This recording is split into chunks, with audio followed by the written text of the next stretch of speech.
సాటి వ్యక్తి మీద ప్రేమ చూపలేని స్వాతంత్రం ఎందుకు? సాటి వ్యక్తి మీద దయ, కరుణ, జాలి, మంచి మనస్సు ప్రదర్శించలేనటువంటి స్వేచ్ఛ ఎందుకు? ఈ రోజున స్వాతంత్ర దినోత్సవ సంబరాలు మనందరం కూడా చేసుకుంటున్నాం.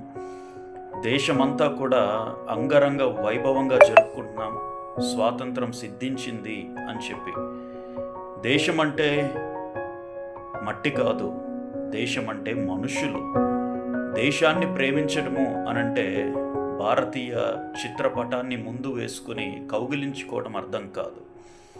దేశాన్ని ప్రేమించటము అనంటే నీ తోటి వ్యక్తిని, నీ తోటి భారతీయుణ్ణి, నీ తోటి సహోదరుణ్ణి, వారిని ప్రేమించటం, వారి యొక్క అక్కరలు నీ అవకాశం ఉన్నంత వరకు తీర్చటం, వారి యొక్క మొరను వినడం, వారి యొక్క ఆర్తనాదాలను స్వీకరించటమే అసలు సిసలైనటువంటి స్వాతంత్ర్యం.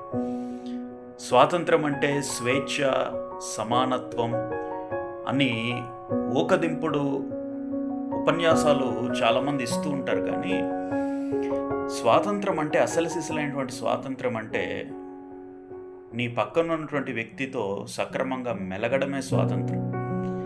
నీ పక్కన ఉన్నటువంటి వ్యక్తితో నీకు పొసగదు, నీ పక్కన ఉన్నటువంటి వ్యక్తితో నీకు ఎప్పుడు కూడా గొడవ, నీ పక్కన ఉన్నటువంటి వ్యక్తి అంటేనే నీకు ఈర్ష్య, అసూయ, ద్వేషం, నీ మనసంతా కూడా కుళ్ళు కుతంత్రాలతో నిండిపోయి దేశం అంటే నాకు గొప్ప దేశభక్తి అండి, దేశం కోసం నా ప్రాణాలు అర్పిస్తానండి, దేశమే నాకు సర్వస్వం అండి అని చెప్పి చాలామంది దేశాన్ని గురించి ఏదో ఉద్ధరిస్తామని మాట్లాడుతుంటారు. కానీ దేశం అంటే మనుషులు, నీ పక్కన ఉన్నటువంటి వ్యక్తులు, నీతో పాటు ప్రయాణిస్తున్నటువంటి ప్రయాణికులు.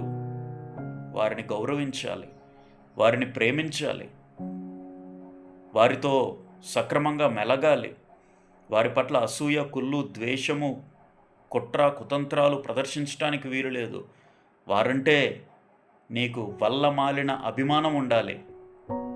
అప్పుడే దేశానికి నిజమైనటువంటి స్వాతంత్రం వచ్చింది.